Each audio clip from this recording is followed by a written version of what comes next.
Yo, what's good? Today we got a low temp, low taper fade, just a taper, low taper, whatever you want to call it.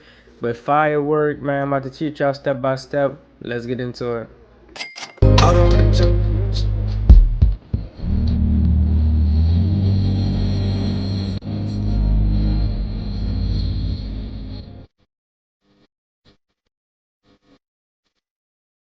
So the first thing we're gonna do to kick this haircut off, brush the hair down, take a comb and lift everything up off of the scalp. And now we're setting our guidelines.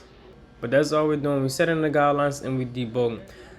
It's very important that you want to debug. We're debulking with a number one guard right now, and then we're gonna try to throw in a number two guard level all the way open, going against the grain. These are basically the same exact stuff, but it made more sense to number two guard is basically too thick, so we're going with a one guard all the way open, which y'all about to see me switch to. One guard all the way open against the grain, and that's gonna make it to where the hairs nice and laid down and it's not trying to curl up because he does have coarse hair. This is going to give us a better taper, a better lay. This is just going to give us a better overall look.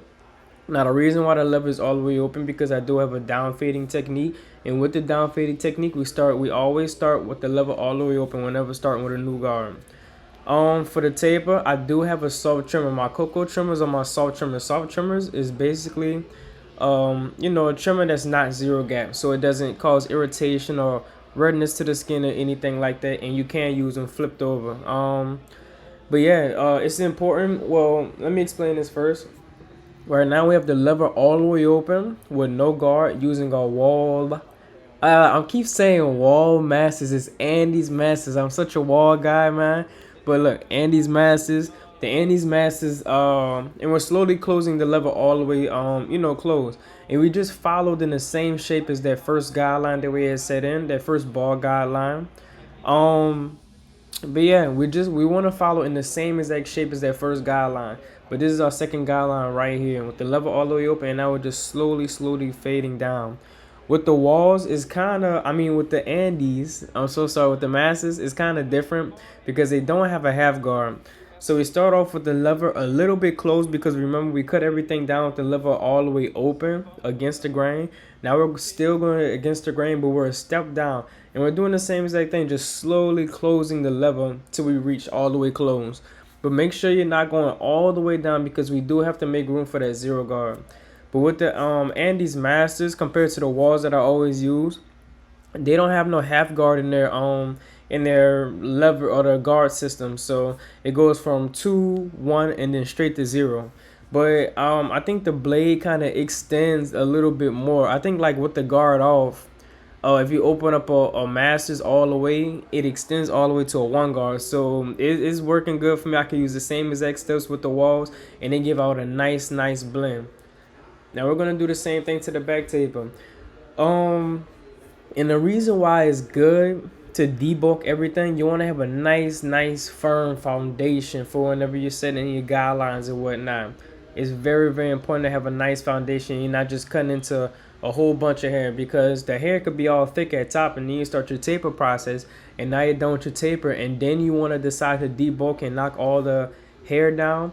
Now you might have, went a guard lower than what you faded into, if that makes any sense. And now you'll have to start all the way over with the blend. If you catch yourself doing that a lot, that's probably the reason why. You want to make sure you debulk everything first. Get all the hair that's not necessarily needed, that you won't need there. Right here we got our number one guard all the way open. Slowly closing it and working our way down. Every time you throw in a new guard, you should never be in the same exact place. So with this guard system, the one guard is all the way open. The one guard is the highest guard that we're using on this head, is because that's what we cut the hair down with. The number two guard, I do normally take the hair guard. Like if you're going with the grain with the number one guard, then the highest guard that you'll be using is the number two guard against the grain, and then 1, and then 0. And then no lever with the Andes Masters. But if you've already debulked with the number one guard going against the grain and not with the grain, then the highest guard that you would need to start off on when fading down with the taper is the one guard, and then the 0 guard, and then no lever all the way open. And that's my I don't know if y'all needed me to say that again, but hopefully I understand. Let me know if you understand what I just said. But the highest guard that you will need will be the one guard for this haircut. This is a very very simple haircut. It might take some people hard to understand, or some it might be hard for some people to understand or do. But this is a low taper, and this is very very simple, very very easy steps. It's really really easy. I do the same exact processes on everybody, no matter if you're white or black or Asian or Mexican. These steps work with any clippers, any hair texture, any skin color. It doesn't matter. Now y'all are gonna slowly see this taper come together.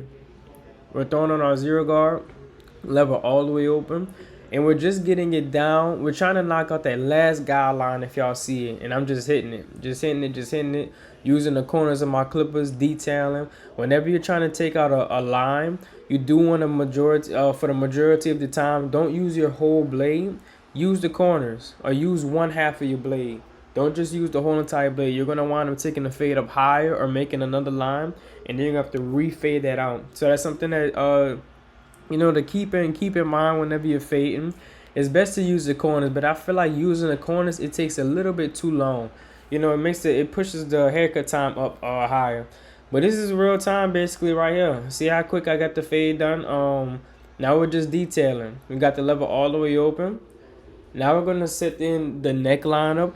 For the neckline up, we're doing a neck prep. That's just an alcohol on the cotton swab, and we're just basically just wiping down the line up.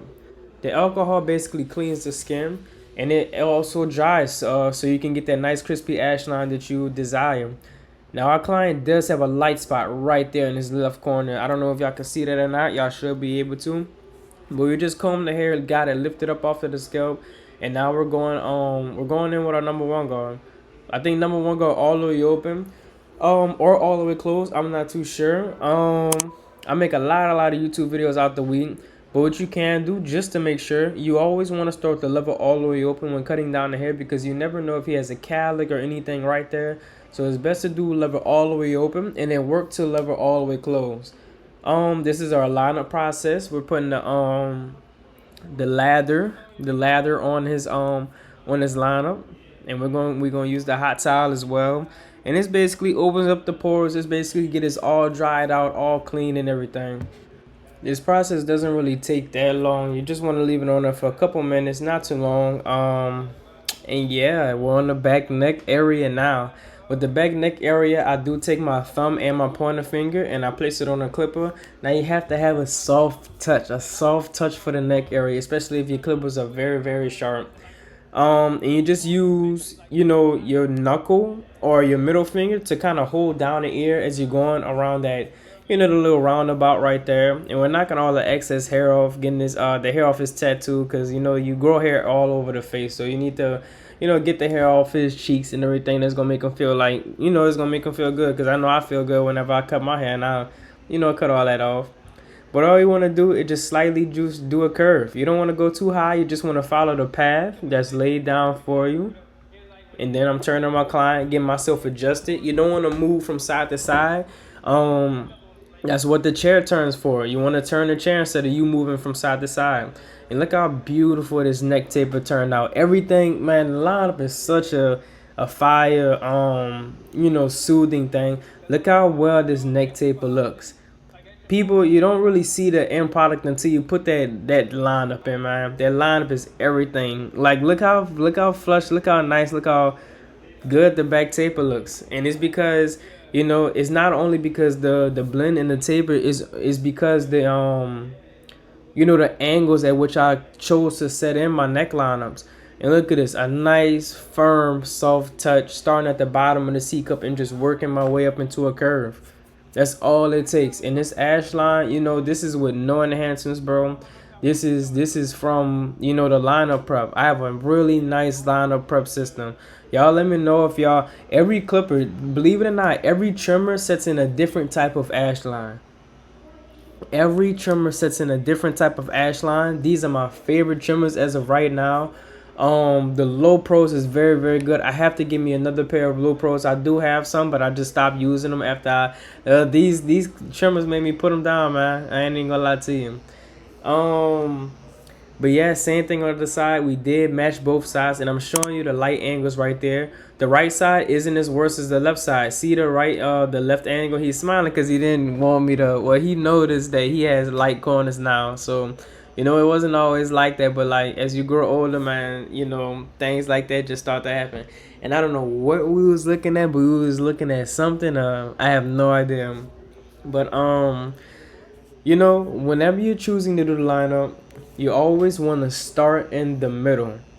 Start in the middle. Use his nose. Use in between both of his eyebrows and just travel up towards his lineup.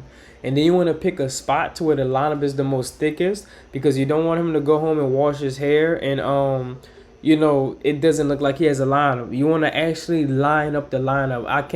I kid you not, bro. So many people line up nothing.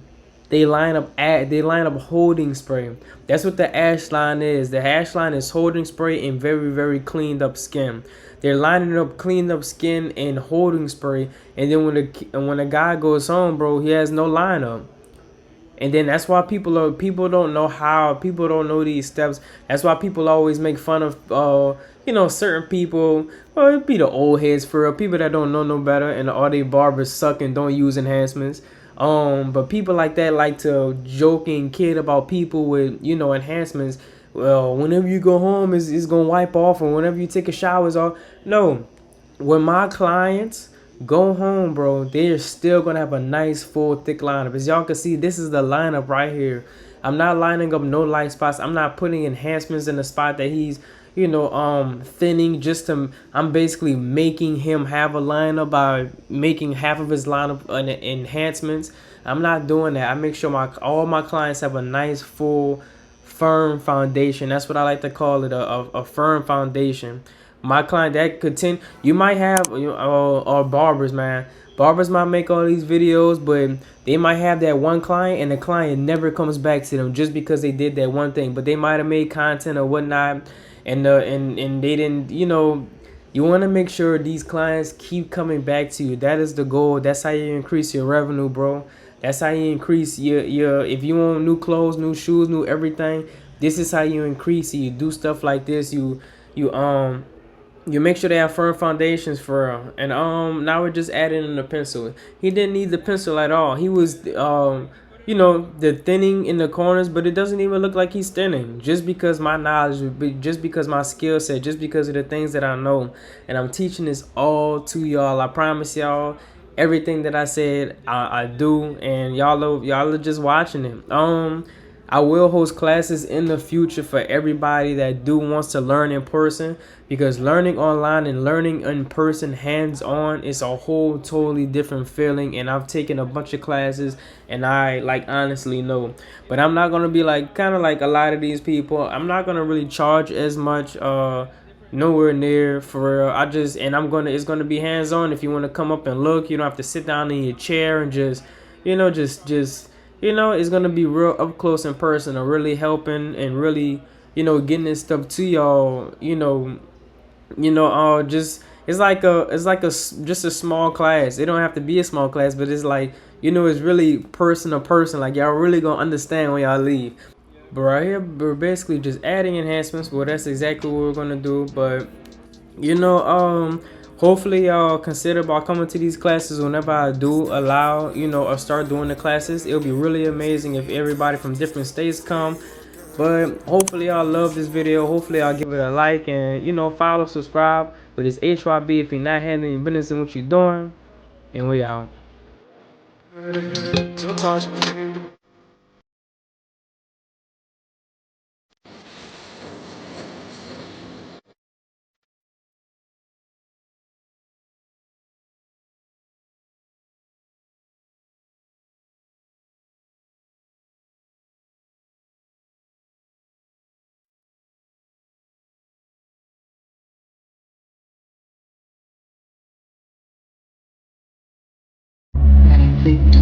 Crazy.